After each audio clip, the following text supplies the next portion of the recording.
días, mis queridos hermanos y amigos, fieles seguidores de estos devocionales. Que el Señor les bendiga. Hoy nos vamos a una carta preciosa escrita por el apóstol Pablo. Se llama la carta a los Colosenses, concretamente en el capítulo 3, el verso 13. La palabra del Señor nos dice lo siguiente: soportaos unos a otros y perdonaos unos a otros. Si alguno tuviera queja contra otro, de la manera que Cristo os perdonó, así también hacedlo vosotros. Si algo maravilloso ha hecho Cristo en nuestras vidas, es que ha perdonado todos, absolutamente todos, nuestros pecados. No los ha ido perdonando en parte, poco a poco. Hoy vienes, te perdono 4 o 5 pecados, la próxima semana vienes, te perdono otros cuantos, sino que el perdón de Cristo es real, es total, implica todos y cada uno de los pecados y cosas, digamos, desagradables a los ojos de Dios que hemos cometido a lo largo de nuestra historia. Ahora bien, así como Cristo nos perdonó, la Biblia, la palabra del Señor, nuestro Dios, nos exige ahora que nosotros también debemos de perdonar a todas aquellas personas que en un principio nos ofendieron, a todas aquellas personas que hicieron algo mal, y nosotros tenemos que perdonarlos con el mismo perdón con el que Cristo nos perdonó a nosotros. Ahora bien, esto implica que por la parte de la persona que nos pide perdón, tiene que haber un mínimo de reconocimiento.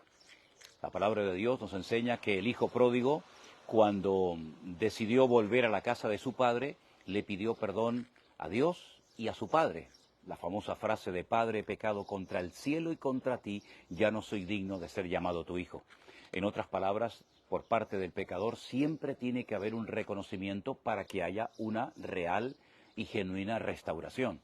Difícilmente una persona va a ser restaurada si, primero, no ha reconocido su pecado, segundo, pide perdón a la persona que ha ofendido, sea padre, madre, pastor, amigo, familiar o incluso al mismísimo Dios, y entonces, y solamente entonces, el Señor podrá comenzar a restaurar esa vida.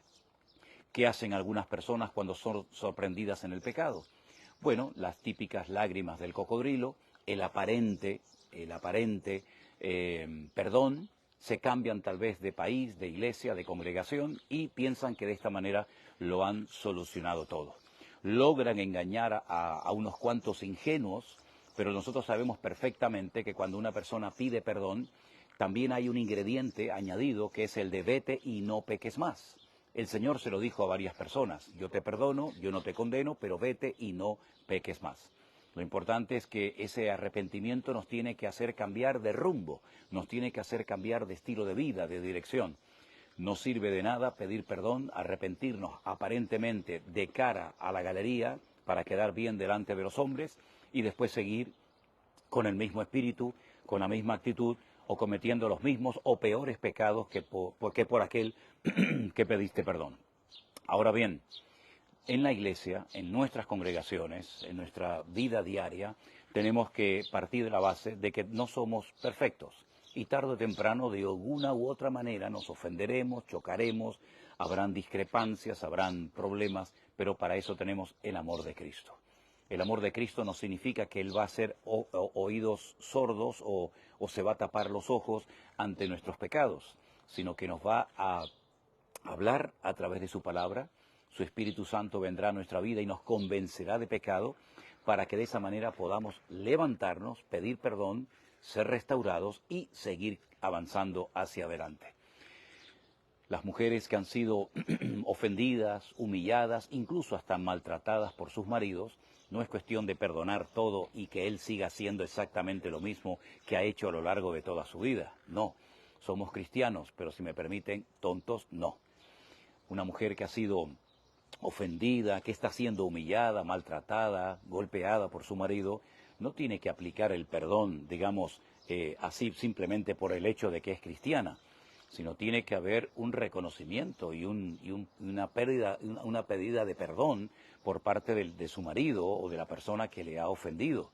En la iglesia también tenemos que aplicar el perdón, pero también tiene que haber conversación, tiene que haber restauración, tiene que haber un mínimo de reconocimiento. En fin, este tema del perdón es muy interesante porque algunas personas piensan que tenemos que perdonar todo y no hablar y no dialogar y no aclarar las cosas. No es así. El perdón a veces lleva un tiempo, no porque a uno le cueste perdonar, sino porque uno no ve un cambio genuino por parte de la otra persona. Nunca tenemos que dejar que lo que otros han hecho nos marque y nos impida nuestro crecimiento y nuestra madurez y desarrollo espiritual. Pero en cuanto a relaciones me refiero, sí tiene que haber un diálogo, sí tiene que haber, digamos, una restauración, una reconciliación, y no aplicar el perdón como si fuera una especie de varita mágica que yo te perdono y aquí no ha pasado nada. No, la paga del pecado es la muerte, eso dice la palabra de Dios, y Dios perdona al que se arrepiente de verdad. Dios no aplica su perdón a todo el mundo, aunque no haya habido un arrepentimiento. Así es que Dios nos ayude a entender este tema del perdón, porque es mucho más profundo y más amplio de lo que a priori podemos así decir en 5 minutos, en 10 minutos.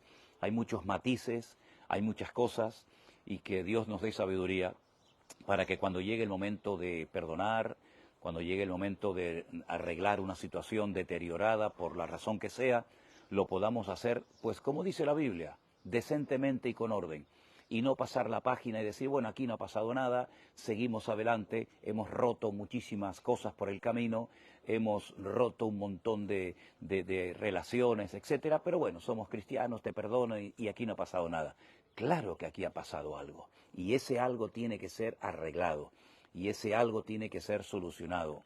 Y la restauración se produce cuando hay un genuino arrepentimiento por nuestra parte. Yo no creo en una persona que hace 4 lágrimas de cocodrilo delante de la gente para impresionar, para aparentar de que se ha arrepentido, y luego en su corazón sigue siendo exactamente la misma persona. Repito, el perdón es algo mucho más profundo y tiene muchísimos matices que sería bueno que los analizáramos a la luz de la palabra de Dios. Y termino diciendo que Saúl aparentemente se arrepentía, pero seguía siendo el mismo. Al día siguiente, después de haberle pedido perdón el día anterior a David, seguía con las mismas intenciones, con el mismo deseo, con el mismo impulso de querer quitarlo de en medio, y es una persona que aparentemente se arrepentía, pero nunca cambiaba. Judas aparentemente se arrepintió, pero tampoco fue un arrepentimiento genuino. Así que, mis queridos hermanos, si queremos ver arrepentimientos genuinos, busquemos en la palabra de Dios y vamos a encontrar muchos ejemplos que nos van a ayudar a hacer este tema, pues como dice la palabra de Dios, bíblicamente y decentemente y con orden. Oramos, presentamos este día a nuestro Dios, que Dios nos ayude, que Dios nos fortalezca para poder seguir adelante avanzando, glorificando a nuestro buen Dios. Padre Celestial, gracias por este nuevo día de vida, este hermoso día que nos estás dando de vida. Pedimos, Señor, que nos ayudes, pedimos, Señor, que no haya nada ni nadie que se interponga entre nosotros y entre nuestra relación contigo, y que podamos, Señor, seguir avanzando, creciendo y madurando y agradándote y glorificando tu nombre cada día. Ponemos nuestra vida en tus manos, pedimos tu protección, pedimos sabiduría de lo alto y ayúdanos y guárdanos de todo peligro y de todo mal. En el nombre de tu amado Hijo Jesús pedimos todo. Amén y amén. Hermanos queridos, Dios les bendiga. Les deseo a todos ustedes un feliz día. Reflexionemos en torno a este texto. Los que tienen el devocional diario, ahí tienen que tomar algunas notas, algunas conclusiones, orar, pedirle al Señor que nos ayude a seguir descubriendo más cosas interesantes sobre este tema y que el Señor nos ayude a agradarle siempre en todo. Bendiciones para todos. Les deseo un feliz día a todos. Vienes contra mí con espada y jabalina, yo voy contra ti en el nombre de mi Dios. No te tengo miedo, por muy grande que tú seas, hoy te venceré y todos lo una vez más. ¡Vamos! Vienes contra mí con espada y jabalina, yo voy contra ti en el nombre de mi Dios. No te tengo miedo, por muy grande que tú seas, hoy te venceré y todos lo verán. ¡Vamos! Al enemigo yo vencí en el nombre de mi Dios. Mayor es el que está en mí que el que viene contra mí. Por un camino vendrán y por 7 huirán.